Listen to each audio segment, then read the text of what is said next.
Are you a candidate for a weight loss drug? Have you done some research about some of these new hot weight loss drugs on the market? Have you been seeing some of the people in the news who are announcing that they are in fact using weight loss drugs? And what are your thoughts about that? We're going to talk about my thoughts about that today, and I'm going to share with you some things that I think we should consider before embarking on something like a weight loss drug. And you're probably going to be surprised to hear this, but I'm not 100% against them. If you are new here, my name is Dy Ann. I am a fasting mindset coach. I help women create lifestyles for themselves so that they can look and feel their best and live their most authentic life by changing their mindset about how they are showing up for themselves and choices that they are making for their present and future self. I do teach an online course called the Intermittent Fasting for Today's Aging Woman. I always make sure that I put a little click here button if you're interested in joining our class. And like I said, make sure you stay around to the end. I have something that I want to share with you as well. For my returning members, I always love when you come back. So thanks so much for revisiting our channel today. As always, let me know you stopped by in the comment section down below. So let's get started. As the thumbnail indicated, there are some pretty famous people who are now admitting that they are using some weight loss drugs. I think the one that was not so surprising in the fact that they were using the drug, but surprising in the fact that they announced it was Oprah Winfrey. I love my girl Oprah, so there is no shade here whatsoever. And I'm so happy for her. I think she looks absolutely amazing. And if you followed our girl Oprah for any amount of time, you know that she has struggled with her own personal weight loss journey for a very long time. And so to see her so happy and healthy, which is what we all want, right? I love it for her. The question that I have for a lot of people in general, not just celebrities, who are taking the route of using a medication to help them lose weight is, what other changes are you making in your life that will help you keep the weight off? And this is where part of me is not against using weight loss drugs at all to help you kind of kickstart your weight loss journey or help you understand what's going on with your body. But I do believe, especially as a mindset coach, and I have been coaching women on weight loss for almost 40 years now, is that if you don't change how you think, any result that you are trying to go after will in fact be a short-lived result, because once you achieve the goal that you're hoping for, most people, I'm not going to say you, but most people, and I have been a victim of this myself, we go back to the person we were before, right? We find the victory, we get the satisfaction, and then we go back to the person we were before, which for a lot of people who are struggling with weight loss is someone who doesn't show up well around food or uses food in ways that are going to lead to excess weight gain. We use it for emotional reasons. We use it for stress reasons. We use it for boredom reasons. It fills a gap for us when food is not the thing that should be filling the gap for specific things. So let's talk a little bit about what some of these weight loss drugs are. I really like to approach these discussions from, how are you thinking about these situations in your life? And when you have those thoughts, how does that make you feel?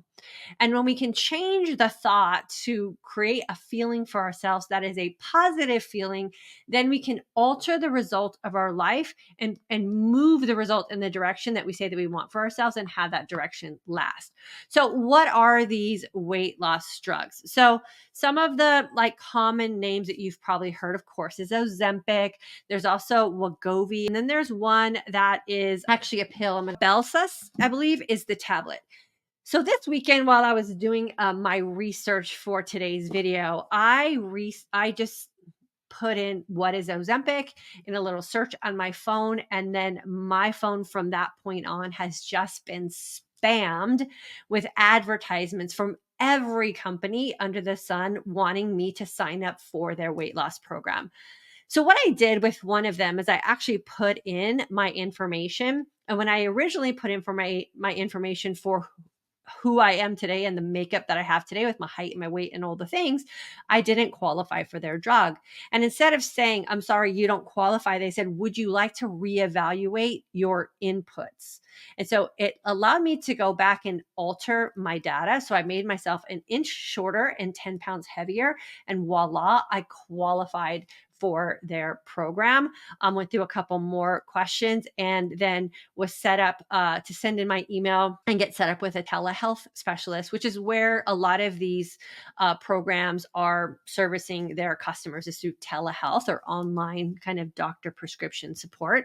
So super easy, it felt like, to be able to get my hands on something like this. And I don't know, I haven't been all the way through how thorough they are with checking the background of people and whether they actually need them or not, or, you know, if you can kind of fudge some numbers to be able to qualify their program. I don't have an opinion on that because I didn't go that far. I didn't want to give them my email address, but just so you know, you can fill out all the information online and someone will get back to you if you're interested, if that's the route that you want to go. Which always makes me a little weary because I think that especially from the mindset standpoint of things, I think that these kind of drugs can get into the hands of someone who may be dealing with food issues that aren't so much physical in the sense that it's causing health problems, but might be more of just negative mindset about their physique. So that's the thing that makes me just a little bit weary about some of these things, is are we going to be setting up maybe some young women coming up behind us, or women who have just had a negative like mindset around their own body and their body image, and are they going to then be able to easily get their hands on these kind of things? That kind of scares me because we've seen that happen in the past. Ozempic, Mounjaro, and then those are subcutaneous injections. I think you get them once a week. From what I can tell from the ads, they were around $200 to $300 a week, depending on the company that was offering them. And so if you add that up, that's about $1,000 a month. And then Rybelsus was the tablet form, and you take those once a day. So what do these things do? So we have lots of generic terms for these drugs, right? Or the brand names for these drugs, but the actual ingredient that's in them that's helping so many people lose weight is semaglutide. And I've heard this pronounced a couple of different ways. So I'm just going to say semaglutide. That is the main or active ingredient. That is the thing that's helping people lose weight. So that's the active ingredient in all these different forms of this weight loss drug. So semaglutide is a medicine used for weight loss. It was originally used to help people who had type 2 diabetes, and it lowers blood sugar levels. So if you're a person who's gone from insulin resistance to diabetic type situations, this drug would be perfect for you, right? It helps you lower your blood sugar levels and control insulin. The other things that it does is it delays gastric emptying and reduces appetite. We talk about that whole scenario here on our channel with what intermittent fasting does, in the sense that when you're fasting, especially fasting clean, and you're fasting for a good amount of time for your insulin to reset itself, our hunger hormones also balance out. So we get the appetite suppressant, we get the energized sense of calm. Our insulin, like I said, goes from insulin resistant to normal insulin levels. Glucose levels are more controlled. Like, all the things happen. You can tap into stored body fat, lose weight, inflammation, all the things. And so mimicking what the body is designed to do on its own is what these drugs are designed to do for us. So again, I always think that it's very personal why a person decides to do what they do with their own body. It's between you, it's between your doctor, it's, your family history should be included in all the decisions that you're making, and even your own personal history, before you make a decision to introduce something that's going to take over control of your body, as opposed to you making some lifestyle changes where you are in control of your body and then your body starts functioning on your own. We know that obesity is a crisis, especially in America. 2 in 5 adults are considered obese, and 1 in 5 children are obese. So we have a problem on our hands, and a lot of people individually just don't know what to do. And I believe that a lot of this confusion about what to do is very valid, because we have food thrown at us all the time. You have to eat this much protein. You can't go without food. We're marketed to about food. We're afraid to be without it. Yet it is the thing that is causing so many of us to just be very unhealthy. So like I said in the beginning, I'm not 100% 100% against using any kind of tool that you can incorporate into your life to help you manage a health crisis that you are currently having to manage. But I would also like to offer that there is more than one way to get to the end result, which is healthy and happy. And so if you are a person who has tried everything and you just feel like you are at your wit's end and there's nothing else that you can try, it might be a good opportunity for you to go have a conversation with your doctor. I personally would talk to my doctor and not someone on the internet who's wanting to sell me something via an ad because I did a search, but that's just me and my personal preference. But I also know that when you do some soul searching and you do some thought work and some mindset work and some emotional work around how it is you are showing up around food in your life, and when you can really make that honest decision about, man, I'm just not showing up my best in these situations, or I'm not really using food the way food was intended to be used, and I can see myself in situations where I'm just misusing food, and we all do it, and it is a very addictive part of so many people's lives, and it has been engineered that way.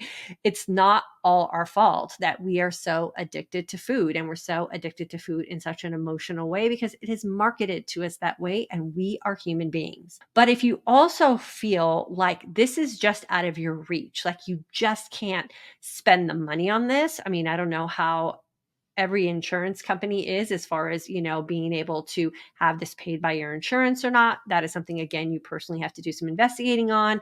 I don't know what extent you want to go to injecting yourself or having to take a pill every day, and then also weighing out what some of these side effects might be for you, and maybe even some of the risks associated with you. I always say any decision that you make, you have to do that risk to benefit ratio. Are the benefits so outweighing the risk that it is worth your investment, time, energy, health, future, all the things? And if the benefits are outweighing the risk, it might be a good fit for you. But if you're feeling like the risks are way up here and you just can't see the benefits of it, then I would really encourage you to keep doing some research. Like I said, we have a program here, Intermittent Fasting. You don't even have to take the course. You can just start doing some research about intermittent fasting. And if you're that kind of person that can just put your feet down into the ground and say, enough is enough, I'm going to make some changes today, start intermittent fasting. That is the most natural way that you have at your disposal to balance out your own hunger hormones.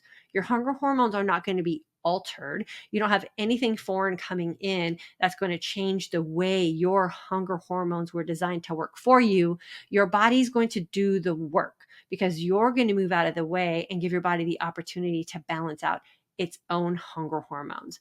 And once you get to that place where your hunger hormones are balanced out, and it only takes about 7 days, then you are on the fast track to reversing a lot of things so many people are unhappy about, which is why they're seeking out a lot of these weight loss drugs. Hopefully this encourages you to either do some research, take the next step, or just have that honest conversation with yourself about where it is you want to go for your future self.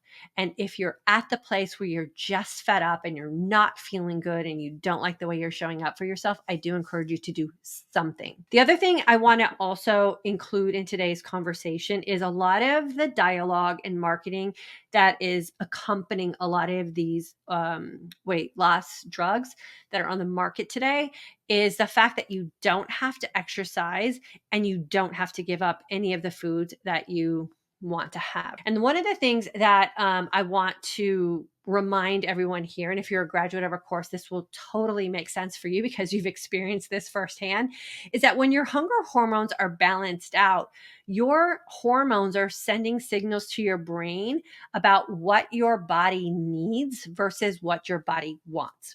And your body will tell you, your brain will get the signal that a lot of the really unhealthy processed foods are just not what your body is craving, because your body's hunger hormones are balanced out and your brain is seeking out nutrient dense food to keep your body alive, happy, and healthy.